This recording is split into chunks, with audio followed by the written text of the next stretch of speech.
वरी हुंद गदटतो या गोष्ट बापाची सांगताना वरी हुंद गदटतो या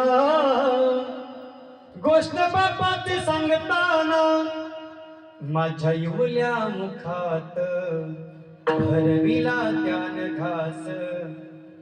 त्याच्या परम कष्टान मी झोपतो सुखात त्यानं बघितलं सपन पाला उसाचा काढताना वरी हुंद गदटतो या गोष्ट बापाची सांगताना वरी हुंद गदटतो या गोष्ट बापाची सांगताना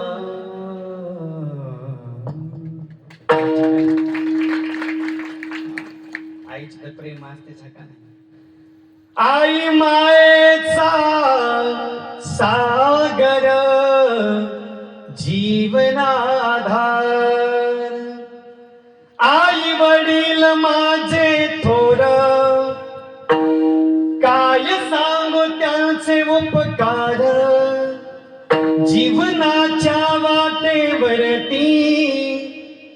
किती असतो त्यांचा आधार आई माझी मायेचा सागर दिला तिने जीवना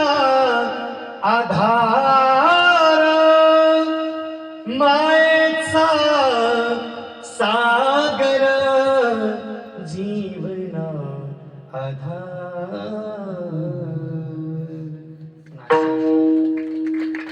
आपल्या देशाला भारत माता म्हणतात गंगेला नाव व्हायचे गंगा मैया म्हणतात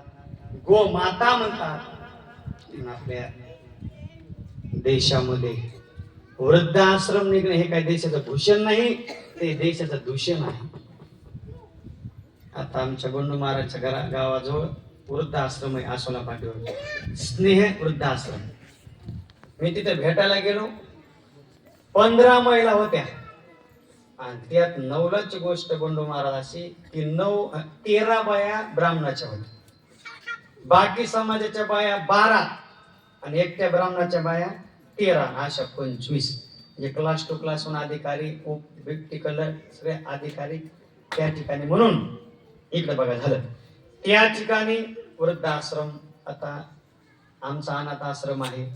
त्या ठिकाणी वृद्धाश्रम निघणं देशामध्ये हे देशाचं दूषण आहे सगळ्या महिला रडू लागल्या आमच्या मुलं असत मी त्यांना मेसेज दिला बिस्किटचे पुढे दिले मला वृद्धाश्रमात तुमचे इतके भाग्यवान पुण्यवान तुम्हीच आहेत म्हणजे कसं काय महाराज आम्हाला घराच्या बाहेर काढलं आहो मला आजी तुम्ही जर घरी थांबले असता तर उगत नातवाला सांभाळून त्याला बिस्किटचे पुढे खाऊ घाला त्याला शिंबूड काढ आणि त्यातून प्रेम दर्ड असताना परमार्थ कधी झाला असता उलट त्यांच्या तुम्ही एकांतात वृद्धाश्रमात आलात आणि अखंड नामस्मरण करा भजन करा आणि स्वतःचं कल्याण करून घ्या आणि स्वतःचे कल्याण करण्याची साधना म्हणजे वृद्धाश्रम कोणी येऊ बी नका भेटायला काहीच करू नका माळ घ्यायची रामकृष्ण हरी नातवावर प्रेम नाही मुलावर प्रेम नाही शेतावर प्रेम नाही घरावर प्रेम नाही स्वतःवरच तुम्ही प्रेम करा भगवंतावर प्रेम करा तुमचं कल्याण झाल्याशिवाय ज्या ठिकाणी आपण असतो त्या ठिकाणी मंगलमय मानलं पाहिजे जे खायला भेटलं अमृतास्वाद वाटलं पाहिजे जिथं गेलो तिथं आनंद इथं कशाला आलो तर उगाच इकडे आलो असं म्हणायचं नाही जिथं जाईल तिथं आनंद वाटला पाहिजे